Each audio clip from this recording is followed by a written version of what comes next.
ma ütlen tavaliselt tervituseks tšau, või tšauki või nii, aga ma täna kuidagi ei tea, kuidas videot alustada.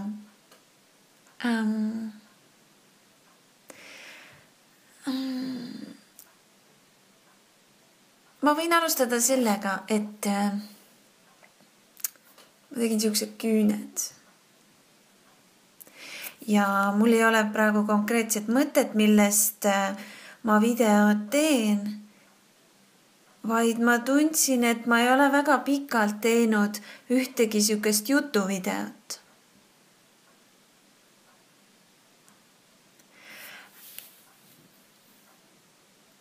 Sest et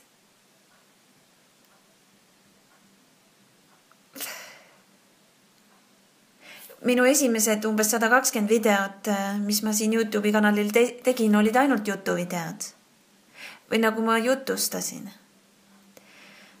Neid vaatas 24 inimest pool aastat. Nüüd on mul niimoodi, varsti läheneb neid tellijaid 9000. Et on nagu pikk maa tuldud. Siiamaani, kui ma olen nagu tihedalt tegelenud YouTube'iga 1,5 aastat, see tundub mulle ikka nagu mingi periood või ma tunnen, et ma olen nagu nii pikka maad nagu tulnud.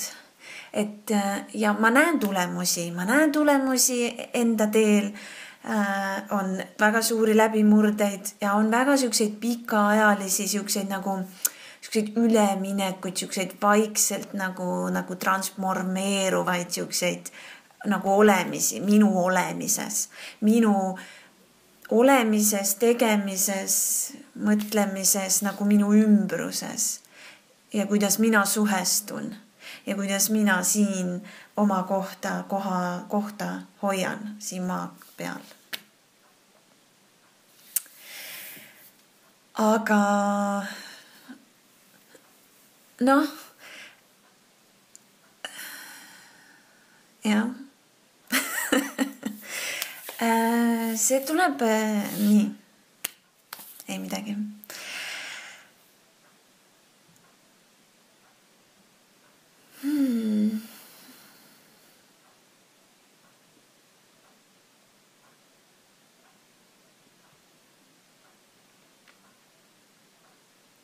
Ja ma ei viitsi nagu jutustada lihtsalt mingit siukest enda mõtete nagu kinnitamiseks mingit statemente välja öelda või nagu mingit siukest õpetussõna jagada või mingi nagu enda hoiakute nagu mingi kinnitus või sellist nagu mõtet ajada. Sest et mul on nagu ükskõik igasugustest õpetustest, mul on ükskõik igasugustest mingitest plaanidest, sest et ma olen nagu täitsa teise suuna võtnud. Või nagu ma ei olegi suunada võtnud. Täna ma mõtlesin, ma praadisin hapukapsast. Ma ei osta seda kunagi, aga mul käis sõber külas. Ja ma mõtlesin, et jah, et ma olengi nii, kuidas tuul puhub. Ja juba väga pikka aega nii. Ja nii on minu jaoks nagu kõige parem. Et ma käitun ja olen nii, nagu tuul parasjagu puhub. Või nagu selles mõttes, et nagu mis tunne peale tuleb. Mis on väga nagu siuke üks asi lihtsalt. Ja siin on see leht.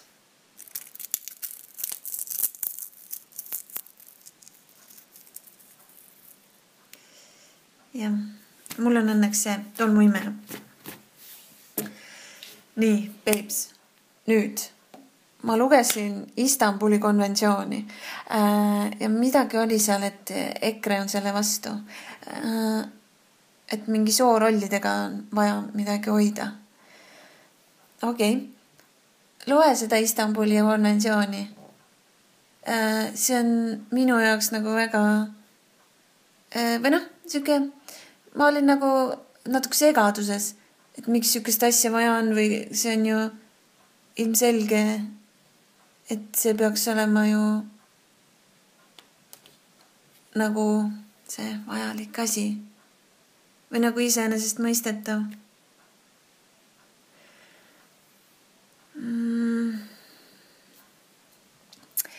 Et aga noh, ilmselt on mingeid riike, kus selline naiste kiusamine on nagu soositav või ma ei kujuta ette, ma ei oska öelda, aga et see on nagu, võib-olla on jah see konventsiooni vaja, et lihtsalt nagu tähelepanu tõmmata või et seal selgituses oligi kirjas, et inimesed üldse hakkaksid mõtlema selle peale, et naisterahvaid võiks nagu hoida. Samamoodi nagu see peaks kõiki inimesi hoidma, bla, täiesti mõttetut. Või siis mitte. Soorollid. Vot mina tegelen hästi palju lastega, on ju. Ja ma tegelen ka väga väikeste lastega. 2-aastastega. Tähendab, ma tegelen ka 2-aastasega ja ka 1-kuusega. Kui ma 2-aastasega käin mänguväljakul, siis mul on nagu söövalt läinud suhtlemine üle sellele, kuna ma tunnen väga selgelt, kuidas laps võtab täielikult nagu hoiakuid ja sellist suhtlusmaneeri vanematelt või inimestelt, kes teda nagu hooldavad ja kes temaga on. Ja kui mul on söövalt läinud nagu sellele üle, et kui ma räägin selle lapsega, kellega mina parasjagu olen ja kui tuleb keegi teine laps, siis ma ei ütle kunagi, või näiteks, et jaga mänguasja või ma ei ütle kunagi, et jaga mänguasja poisiga või tüdrukuga, ma ütlen, et jaga mänguasja teise lapsega. Ja üldse, et teine laps ja laps tuleb, ma ei ütle kunagi soosid, nagu sugu, sest see on nagu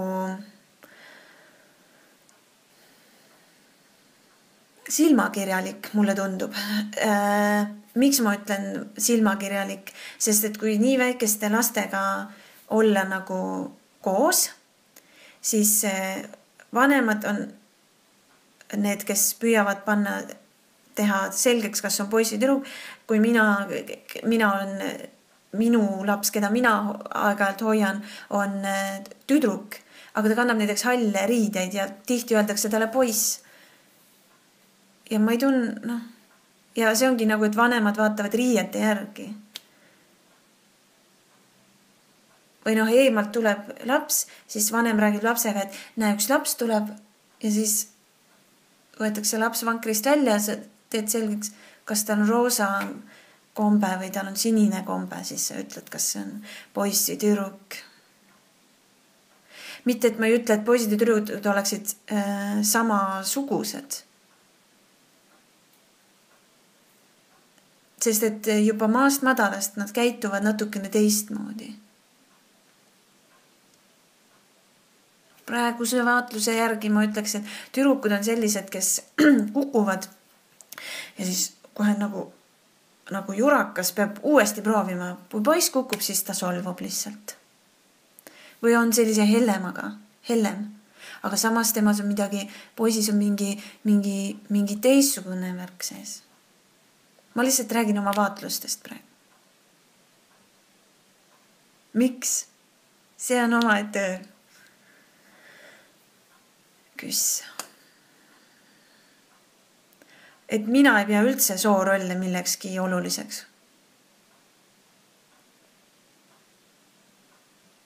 Ja mina arvan küll, et igaüks teeb oma valiku, kuidas tema tahab olla. Siin läheb nagu see.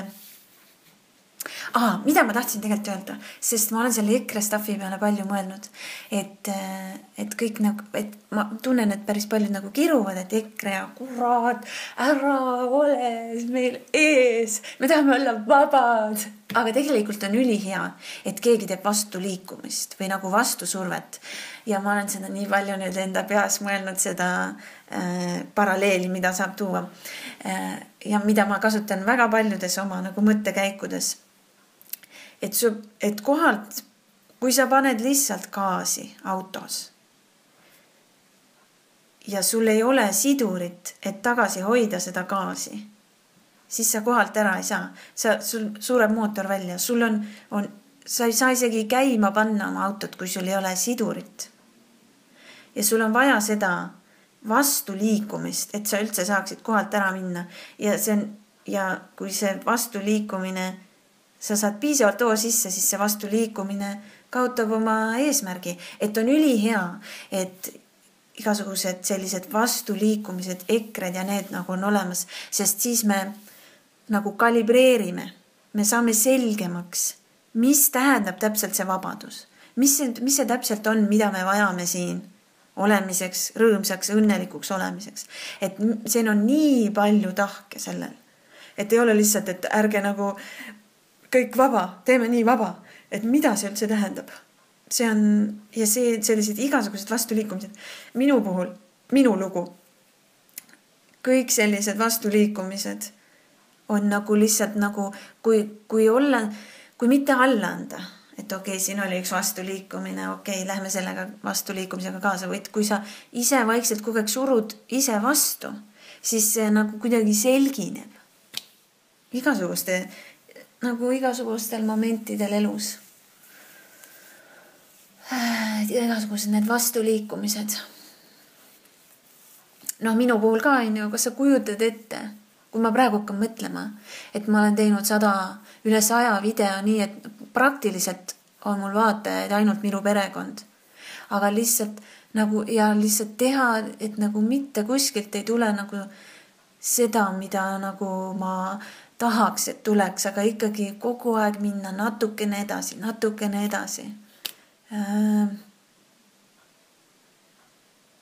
Jah, see on selline teekond. Vahel on nagu ka see, et minu jaoks, et on nagu nii raske, et siis on nagu tunne, et aga mille jaoks see kõik, et kas see kõik nagu tasub end ära.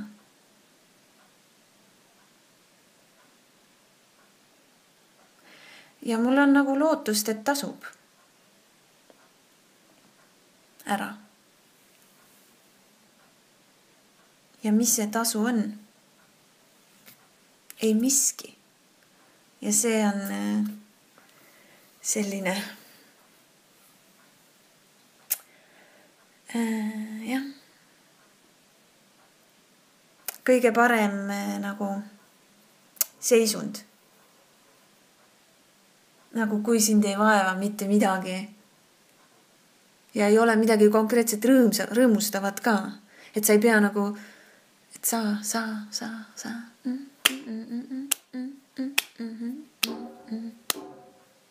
Oi, liigub. Igatahes mul on nüüd kell 10 õhtul, nii valge on. Ma lähen võtan, mul on siit üle tee on bensukas. Ma lähen võtan ühe cappuccino ja ma lähen võtan Bounty jäätise. Ja vaatan Netflixi edasi nagu.